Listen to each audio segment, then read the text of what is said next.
Hello student. तो आज हम डिस्कस करने वाले हैं एलआईसी डबल एओ नोटिफिकेशन के बारे में।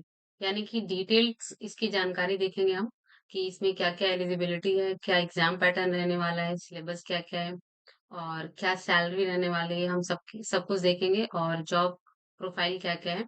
तो इन सब के बारे में हम डिटेल्स डिस्कशन करेंगे, ठीक है। तो सबसे पहले हम बात करेंगे यहाँ पे कि नोटिफिकेशन में यहाँ आपकी टोटल वैकेंसी कितनी है। टोटल यहाँ वैकेंसी की हम बात करेंगे तो टोटल वैकेंसी यहाँ देखेंगे 350 टोटल वैकेंसी है। और जो ये वैकेंसी रहने वाली है ये आपका डबल एओ जर्नलिस्ट का है, ठीक है। जर्नलिस्ट यहाँ पे मैं क्यों बोल रही हूँ, क्योंकि यहाँ पे डबल एओ एक तो जर्नलिस्ट का भी है और एक डबल एओ स्पेशलिस्ट का भी है। तो हम इसके बारे में डिटेल्स देखेंगे कि यहाँ पे जो है वैकेंसी 350 जो है अलग अलग रिजर्वेशन के लिए डिस्ट्रीब्यूट किया गया है। तो देखेंगे यहाँ पे किन किन के लिए कितना है यहाँ। तो वैकेंसी टोटल हम देखेंगे, जैसे यहाँ पे एससी के लिए टोटल 51 वैकेंसी रहने वाली है, एसटी के लिए 22 वैकेंसी रहने वाली है, ओबीसी के लिए 88 वैकेंसी रहने वाली है, ईडब्ल्यूएस के लिए 38 वैकेंसी रहने वाली है और जनरल वालों के लिए 142 वैकेंसी रहने वाली है। तो यहाँ पे देखा जाए बेसिकली 341 वैकेंसी है और यहाँ कुछ बैकलॉग में भी वैकेंसी बची हुई है। तो ये टोटल यहाँ पे आपका 6 और 3 9 वैकेंसी है। तो यहाँ पे टोटल देखा जाए तो 350 वैकेंसी है यहाँ। और बाकी यहाँ पे फिजिकल, यहाँ पे डिसेबल लोगों के लिए भी अलग से वैकेंसी है। तो ये अलग अलग सेग्रीगेट किया गया है, ठीक है। तो ये रहा हमारा total vacancy double a journalist के लिए है। अभी हम दूसरी बात करेंगे यहाँ पे कि एग्जाम का शेड्यूल, यानी कि एग्जाम का फॉर्म कब से स्टार्ट है, कब तक रहने वाला है और टेंटेटिव डेट्स क्या हो सकते हैं एग्जाम का। तो डिटेल्स में देखेंगे यहाँ पे कि यहाँ लिखा हुआ है साफ साफ कि एग्जाम जो है ये आपका फॉर्म का डेट स्टार्ट हो जाएगा 16 अगस्त से, जो कि स्टार्ट हो चुका है। और लास्ट इसका जो डेट है वो रहने वाला है 8 सितंबर, ठीक है। तो अभी टाइम है आप लोग के पास, आप इसको फॉर्म फिल कर सकते हैं। और जो कॉल लेटर है वो आपका एग्जाम से 1 वीक बिफोर आएगा, ठीक है। 1 वीक बिफोर आएगा। बेसिकली ये सारे बैंक एग्जाम में होता है और दूसरे भी एग्जाम में होता है कि कॉल लेटर आपका टेंटेटिव डेट से 1 वीक पहले आता है। बहुत सारे एग्जाम में 10 दिन पहले भी आ जाता है। चलिए, तो एग्जाम जो बेसिकली यहाँ पे देखेंगे कि दो डेट यहाँ पे ऑलरेडी मेंशन कर दिया गया है। और जो डेट मेंशन है ना टेंटेटिव, मान के चलना है कि इसी डेट पे होना है, आगे पीछे कुछ नहीं होना है। किसी केस में हो जाता है लेकिन ये हम मान के चलेंगे कि इसी डेट पे हमारे एग्जाम होना है। तो इसी डेट के अकॉर्डिंग हमें अपनी प्रिपरेशन स्टार्ट कर देनी है। तो प्रीलिम्स का एग्जाम देखें यहाँ पे तो 3 अक्टूबर को है, ठीक है। और मेंस जो है आपका टेंटेटिव डेट जो है वो 8 नवंबर को है, ठीक है। तो बेसिकली यहाँ पे देखा जाए तो 1 मंथ आपको मिलेगा प्रीलिम्स के लिए और 2 मंथ्स मिलेगा आपको मेंस के लिए, ठीक है। चलिए, और बाकी इसके कुछ अगर और नोटिफिकेशन देखना हो कि फॉर्म वगैरह कैसे फिल करना है, क्या क्या चीजें लगेंगी फॉर्म में, तो आप इस वेबसाइट पे जाके चेक कर सकते हैं। डिटेल आपको यहाँ पे मिल जाएगा और बाकी सारी इन्फॉर्मेशन मैं आपको इस वीडियो में प्रोवाइड करूंगी, ठीक है। चलिए, अभी हम यहाँ पे बात करें कि एलिजिबिलिटी क्राइटेरिया क्या क्या होनी चाहिए। बेसिकली एलिजिबिलिटी की हम बात करें तो यहाँ पे सबसे पहले तो आपका एज देखेंगे। एज जो है वो आपका मिनिमम जो है 21 ईयर्स होना चाहिए यहाँ पे देखिए। और मैक्सिमम जो है वो मैक्सिमम 30 ईयर होना चाहिए, ठीक है। चलिए, अभी देखेंगे कि जो 21 ईयर है वो आपका कहाँ से कहाँ तक डेट एक्सीड नहीं होना चाहिए। बर्थ डेट यानी कि जो आपका एज है, बेसिकली देखा जाए तो ये 2 अगस्त से पहले का नहीं होना चाहिए। 2 अगस्त 1995 से पहले का नहीं होना चाहिए आपका डेट ऑफ बर्थ। और और आपका 1 अगस्त 2004 के बाद का नहीं होना चाहिए, ठीक है। चलिए, बाकी एज रिलैक्सेशन भी है। जैसे एससी एसटी के लिए अगर हम बात करें तो 5 ईयर का एज रिलैक्सेशन है। ओबीसी के लिए अगर हम बात करें तो 3 ईयर का है। और ये पीडब्ल्यूबीडी में जनरल वालों के लिए 10 साल का है। बाकी एसटी एससी वालों के लिए 15 साल का है और ओबीसी वालों के लिए 13 ईयर का है। चलिए, अभी एक सर्विसमैन का यहाँ पर देखेंगे 5 ईयर का है एज रिलैक्सेशन। और जो कमीशन में है ऑफिसर्स उनके लिए, एसटी एससी वाले हैं जो, उनके लिए 10 साल का है। और ओबीसी वालों के लिए 8 सालों का है, ठीक है। चलिए, बाकी फर्दर रिलैक्सेशन है जो कि एलआईसी एम्प्लॉई है, उनके लिए 5 सालों का है। अभी हम आगे बात करेंगे यहाँ पे कि बेसिकली इसमें क्वालिफिकेशन क्या चाहिए। तो क्वालिफिकेशन आपका यहाँ पे जर्नलिस्ट के लिए बैचलर डिग्री होना चाहिए। बैचलर डिग्री आपका किसी भी यूनिवर्सिटी या इंस्टीट्यूट से होना चाहिए। आप चाहे तो बीकॉम कर सकते हैं या फिर बीए कर सकते हैं, बीएससी कर सकते हैं। बैचलर डिग्री किसी भी आपके स्ट्रीम में होना चाहिए। ओके? चलिए, अब सबसे मोस्ट इम्पोर्टेंट चीज़ हम बात करेंगे सैलरी, जो कि काफ़ी अट्रैक्टिव होती है बहुत सारे स्टूडेंट्स के लिए। बहुत सारे स्टूडेंट सैलरी देख के भी तैयारी स्टार्ट कर देते हैं कि जी सैलरी बहुत अच्छी है और अच्छी बात ये है कि इसका जो जॉब प्रोफाइल है ये मेट्रो सिटी में ही मिलेगा। तो बेसिक पे अगर हम देखें यहाँ पे देखिए, यहाँ पे बेसिक पे बाकी सारे बैंक से अगर कंपेयर करें तो इसकी सैलरी काफ़ी अच्छी होती है और वर्क प्रोफाइल भी काफ़ी अच्छा होता है। आपको वीक में 5 ही दिन काम करना पड़ता है और बैंक के कंपैरिज़न में थोड़ा इसका वर्क प्रेशर कम होता है, ठीक है? और सैलरी भी काफ़ी अच्छी होती है। तो सैलरी आपका टोटल यहाँ देखिए 88,635 पर मंथ और ये जो है ना, ये आपकी बेसिक पे है। अगर इसमें हम अलाउंसेस वगैरह इंक्लूड कर देते हैं, तो आपकी टोटल सैलरी बन के आ जाती है 1,26,000 जो कि काफ़ी अच्छी सैलरी है, ठीक है? और भी सारे इसमें बेनिफिट्स आपके इंक्लूड कर दिए जाएँगे। जैसे ये कै मेडिकल बेनिफिट्स हो गया, अलग से एग्ज़ामिनेशंस ग्रेच्युटी हो गया, ग्रुप पर्सनल एक्सीडेंट इंश्योरेंस हो गया, बहुत सारे इसमें व्हीकल लोन ये बहुत सारी चीज़ें फैसिलिटीज़ आपको मिलेंगे, ठीक है? चलिए, अभी हम आगे चलते हैं कि इसका जो फॉर्म फी र क्या रहने वाला है, यहाँ पे देखिए तो बेसिकली जनरल वालों के लिए और ओबीसी वालों के लिए ₹700 रहेंगे और बाकी सबके लिए यहाँ पे 85 प्लस जीएसटी, जीएसटी इसमें भी इंक्लूड रहेगा। चलिए, नेक्स्ट अगर हम यहाँ पे देखेंगे, अब सबसे पहले सबसे इम्पोर्टेंट चीज़ देख रहे हैं यहाँ पे कि सिलेक्शन का प्रोसेस क्या है, यानी कि एग्ज़ाम पैटर्न क्या रहने वाला है। एग्ज़ाम पैटर्न क्या रहने वाला है? एग्ज़ाम पैटर्न एग्ज़ाम पैटर्न में देखें यहाँ पे, तो सबसे जो महत्वपूर्ण चीज़ ये है कि यहाँ पे नेगेटिव मार्किंग नहीं रहने वाली है। नेगेटिव मार्किंग नहीं होगी। यहाँ साफ-साफ लिखा है यहाँ पे कि no there will be no negative marks, ठीक है? तो चलिए देखेंगे कि अगर नेगेटिव मार्क नहीं रहने वाला है तो क्या-क्या चीज़ें इसमें क्या-क्या क्राइटेरिया हैं। तो सबसे पहले अगर हम बात करें तो इसमें 3 आपके टॉपिक होंगे जिसमें फर्स्ट आपका रीज़निंग होगा, देन क्वांटिटेटिव एप्टीट्यूड होगा और थर्ड वन जो है वो आपका इंग्लिश लैंग्वेज होगा, ठीक है?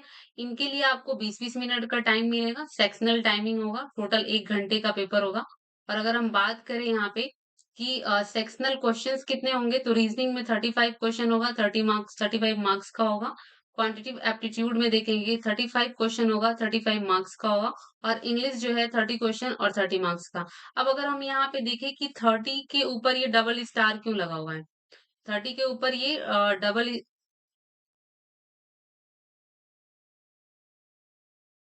वेट अ मिनट यहाँ पे 30 के ऊपर डबल स्टार क्यों लगा हुआ है? क्योंकि ये जो इंग्लिश का जो सेक्शन है ना, ये आपका क्वालीफाइंग होगा। ठीक है? इसका कट ऑफ से कोई लेना-देना नहीं है। कट ऑफ में ये मार्क्स इंक्लूड नहीं होगा। इसके लिए सिर्फ़ यहाँ पे मिनिमम क्वालीफाइंग मार्क्स चाहिए। अगर सेक्शनल इसमें देखें, तो रीज़निंग में आपका यहाँ पे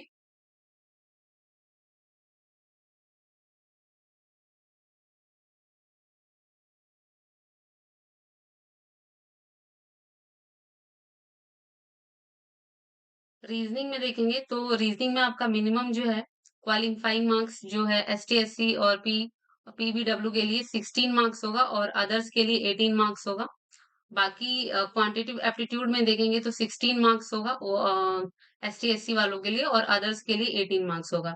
और इंग्लिश में जो है वो 9 और 10 मार्क्स होगा। और जो ये इंग्लिश का मार्क्स है ना, ये आपका कट ऑफ में ऐड नहीं होगा। कट ऑफ आपका जो बनेगा वो इन्हीं दोनों को इंक्लूड करके बनेगा। ये जो है आपका क्वालीफाइंग है, ठीक है? क्वालीफाइंग है। तो ये यहाँ पे चीज़ समझ में आ गया?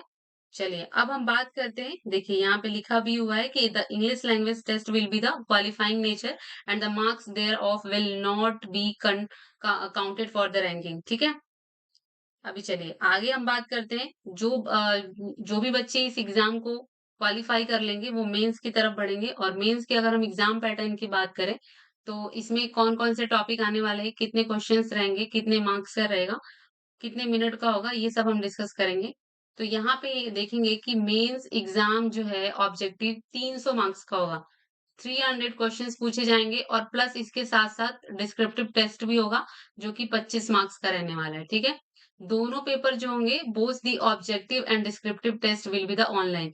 ये जो टेस्ट होने वाला है, ये सारा आपका एग्ज़ाम आपको जैसे पता है कि बैंकिंग के सारे एग्ज़ाम ऑनलाइन फॉर्म में होते हैं। अब देखिए यहाँ पे दिया है कि objective test will have separate timing. जो ऑब्जेक्टिव टेस्ट है, ये वाली जो टेस्ट है, इनका सेपरेट टाइम दिया हुआ है और candidate will have to answer descriptive test by typing on the computer. और जो डिस्क्रिप्टिव टेस्ट रहने वाला है, वो आपको कंप्यूटर पे वहां पे टाइप करना पड़ेगा। कीबोर्ड भी मिलेगा आपको और उसी डेस्कटॉप पे आपको डिस्क्रिप्टिव पेपर भी देना होगा, ठीक है? चलिए, अभी हम बात करेंगे यहाँ पे कि यहाँ लिखा है कि the descriptive test will be administered immediately after the completion of the objective test. यानी कि जैसे ही ये आपका ऑब्जेक्टिव पेपर समाप्त होगा, 2 घंटे का टाइमिंग खत्म हो जाएगा, इमीडिएट आपका डिस्क्रिप्टिव वाला सेक्शन ओपन हो जाएगा और आप अपना लेटर या ऐसे जो भी होगा, आप डिस्क्रिप्टिव स्टार्ट कर देंगे पेपर।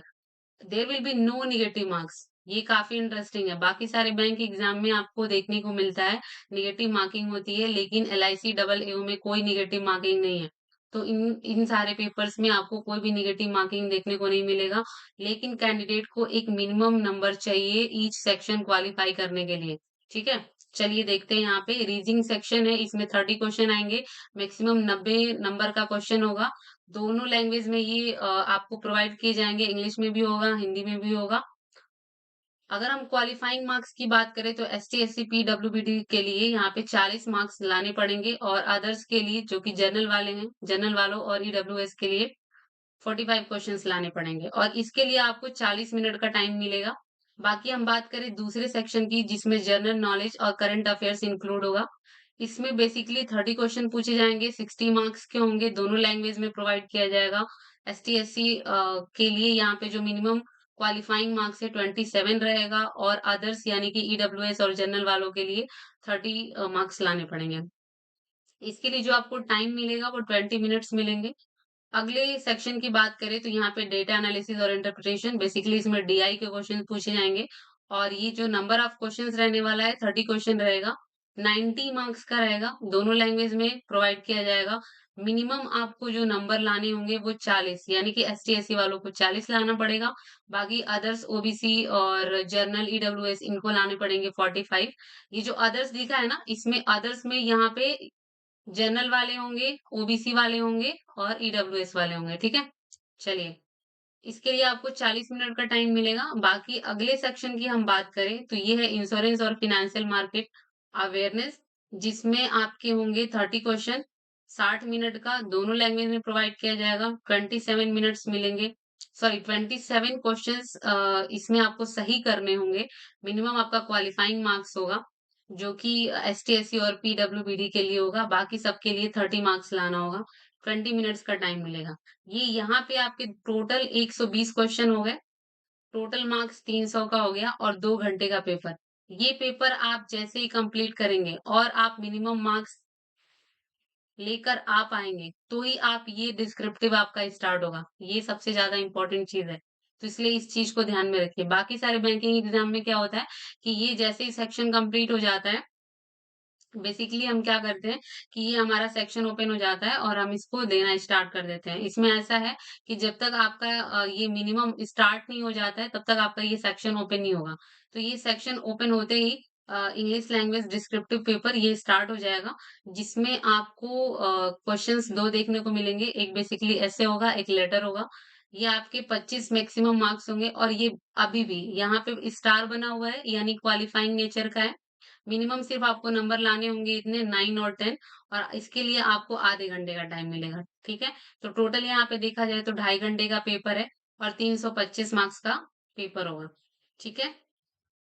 चलिए, यहाँ पे हम देख लेते हैं कि लिखा हुआ है कि descriptive test of English language will be of qualifying nature and the marks thereof will not be counted for the making descriptive paper of only those candidate will be evaluated who qualifying in objective part of the means examination. Okay, यानी कि इसका कोई भी marks add on नहीं होगा। पहली बात, ये सबसे इम्पोर्टेंट चीज है। इसमें अगर आप क्वालिफाइंग करेंगे तो ही आपको इंटरव्यू के लिए बुलाया जाएगा। जो आपका कट ऑफ बनेगा ना, वो आपके बेसिकली इन ऑब्जेक्टिव के अकॉर्डिंग ही बनेगा। डिस्क्रिप्टिव का उसमें कोई रोल नहीं है। सिर्फ आपको डिस्क्रिप्टिव क्वालिफाई करना पड़ेगा। ओके, चलिए अभी हम देखेंगे इंटरव्यू का एग्जाम फेज 3 जैसा कि यहाँ पे दिया हुआ है। यहाँ पे ऑलरेडी यहाँ पे मेंशन कर दिया है कि जो मैक्सिमम इंटरव्यू के मार्क्स होंगे क्वालिफाइंग ईडब्ल्यूएस और जनरल वालों के लिए 60 नंबर का होगा। 60 नंबर तो लाना ही लाना है एटलीस्ट। ओबीसी वालों के लिए यहाँ पे 30 मार्क्स लाने होंगे और बाकी अदर रिजर्वेशन में 27 मार्क्स लाने पड़ेंगे। ठीक है, चलिए बाकी जो भी कट ऑफ डिसाइड किया जाएगा वो एलआईसी के वेबसाइट पे डिसाइड होगा। उनकी अथॉरिटी डिसाइड करेगी। ओके, चलिए अभी हम बात करते हैं यहाँ पे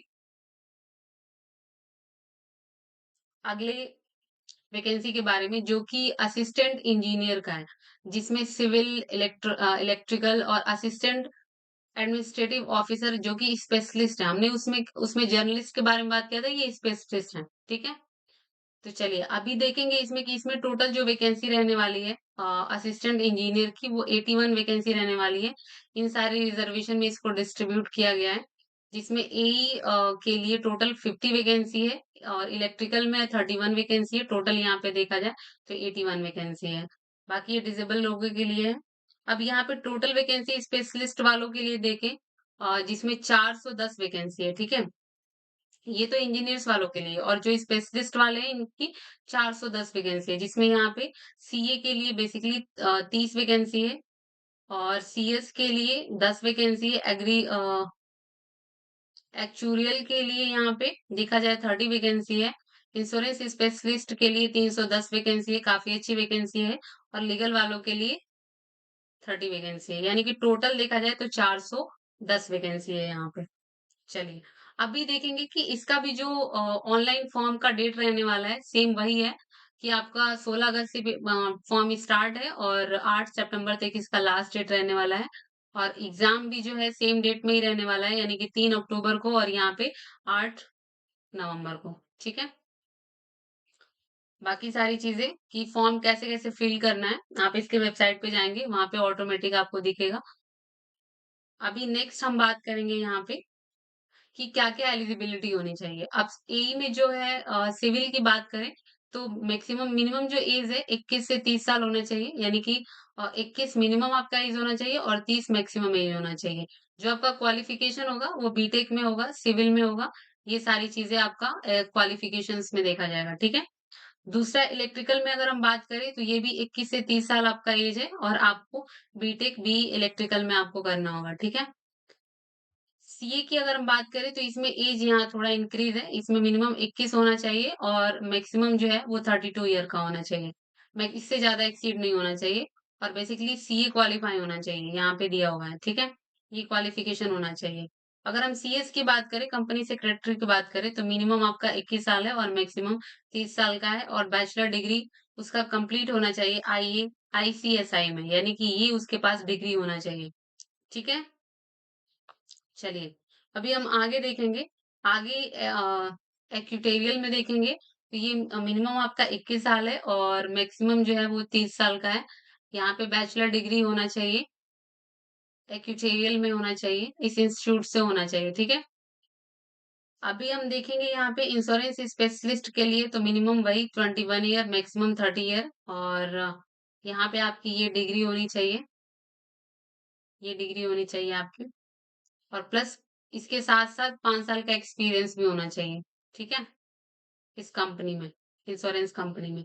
लीगल की बात करें तो लीगल में मिनिमम आपका 21 ईयर है, मैक्सिमम 32 ईयर का है और यहाँ पे बैचलर डिग्री लॉ में होना चाहिए। मिनिमम जो आपका है 50% मार्क होना चाहिए और ये जो है वो यूजीसी यानी कि जनरल वालों के लिए और बाकी सबके लिए 45% होना चाहिए। ठीक है? चलिए अभी हम आगे बात करें तो आगे फिर इस पे भी आते हैं, इसकी भी सैलरी, दोनों की सैलरी सेम है यहाँ पे देखिए। जर्नलिस्ट की भी है, स्पेशलिस्ट की भी है और ए की भी है। इन सबकी सैलरी सेम है। अलाउंसेस के बाद ये वाली सैलरी आएगी 1,26,000। अब हम आगे बात करेंगे कि इसका सिलेक्शन प्रोसेस क्या है। तो चलिए देखेंगे कि सिलेक्शन प्रोसेस वही है 3 टियर में आपका एग्जाम होगा, प्रीलिम्स होगा, मेंस होगा, देन इंटरव्यू होगा और सारे एग्जाम आपको ऑनलाइन मोड में किए जाएँगे। फेज़ 1 देखेंगे और इसमें जो है नेगेटिव मार्किंग नहीं होगा आपका, ठीक है? चलिए देखते हैं यहाँ पे फर्स्ट प्रिलिमिनरी एग्जाम के बारे में बात करें यहाँ पे स्पेशलिस्ट का, जिसमें chartered accountant, company secretary, actuarial, insurance specialist, engineering, इनके लिए जो प्रीलिम्स एग्जाम होने वाला है, आपका यहाँ पे देखेंगे टोटल 100 क्वेश्चंस रहने वाले हैं 70 मार्क्स के और 1 घंटे का टाइम मिलेगा। ठीक है, 70 मार्क्स क्यों बोल रही हूँ मैं? क्योंकि आपका इंग्लिश का जो ये नंबर है ना, ये क्वालिफाइंग है। इसका ऐड ऑन नहीं होगा कट ऑफ में। रीजनिंग की बात करें तो 35 क्वेश्चन होगा, 35 मार्क्स का होगा। 35 मार्क्स का होगा, दोनों लैंग्वेज में होंगे और इसके लिए कोई मिनिमम क्वालिफाइंग क्राइटेरिया नहीं है। वो एलआईसी अथॉरिटी डिसाइड करेगी, ठीक है? चलिए, इसमें 20 मिनट का टाइम मिलेगा। क्वांटिटेटिव एप्टीट्यूड में देखें तो ये 35 क्वेश्चन होंगे, 35 मार्क्स का होगा और इसके लिए 20 मिनट का टाइम मिलेगा। इंग्लिश पे आते हैं, 30 मार्क्स का है, 30 क्वेश्चन है, लेकिन ये क्वालिफाइंग है, ठीक है? ये इसका भी कट ऑफ आपका वही डिसाइड करेगा, लेकिन ये इसका नंबर आपके कट ऑफ में ऐड ऑन नहीं होगा। ये भी 20 मिनट्स का इसका टाइमिंग मिलेगा, ठीक है? चलिए, अभी देखेंगे यहाँ पे आगे हम बात करते हैं मेंस एग्जाम के बारे में। तो यहाँ पे नेगेटिव मार्किंग यहाँ पे नहीं होगा, ना प्रीलिम्स में होगा, ना मेंस में होगा। अब यहाँ पे देखते हैं कि मेंस जो एग्जाम होगा will consist of objective test, 150 marks का होगा ऑब्जेक्टिव वाला, और डिस्क्रिप्टिव पेपर भी जो होगा वो भी 150 मार्क का होगा। दोनों पेपर जो होगा वो ऑनलाइन फॉर्म में होगा और टोटल जो है ड्यूरेशन इसका मिलेगा 2 घंटे 30 मिनट्स, ठीक है? Objective test will have separate time for the every section, separate time मिलेगा और फिर आपका डिस्क्रिप्टिव स्टार्ट हो जाएगा। ओके, क्वालिफाइंग सेक्शंस सेपरेटली होंगे, ये सारी चीजें होंगी और आपका सारा एग्जाम जो है वो कंप्यूटर बेस्ड ही होगा। ये सारी चीजें हमने स्टार्टिंग में ही डिस्कस कर लिया है। बाकी मार्क्स जो है वो एलआईसी अथॉरिटी डिसाइड करेगी। ओके, चलिए अभी देखेंगे यहाँ पे मेंस एग्जाम में क्या-क्या सेक्शंस पूछे जाएँगे, कितना-कितना टाइमिंग होगा और कितने क्वेश्चन्स होंगे।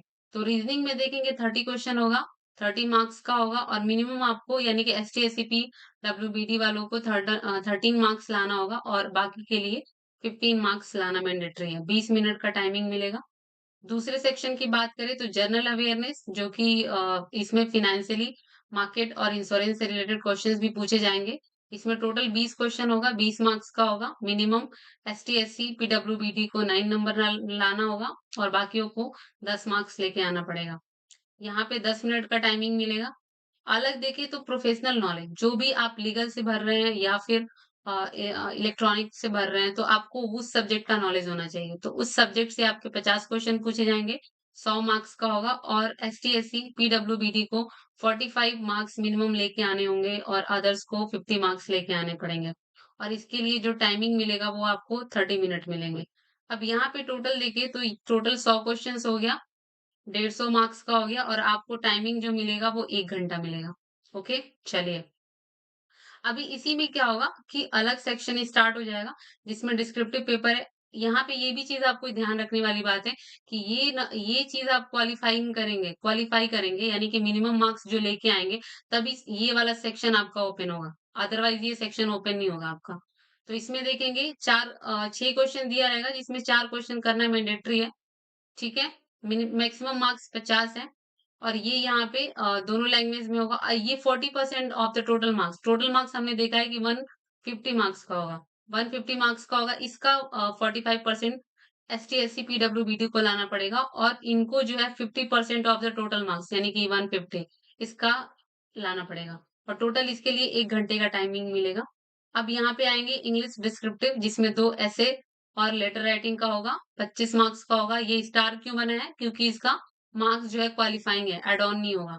इंग्लिश में होगा यहाँ पे और ये आपका मिनिमम 9 नंबर और अदर के लिए 10 नंबर लाने पड़ेंगे और इसमें जो है आपका आधे घंटे का टाइम मिलेगा। ठीक है? तो ऐसे देखा जाए बेसिकली 2 घंटे ये और 30 मिनट ये। 2 घंटे और 30 मिनट का पेपर होगा। ठीक है? चलिए।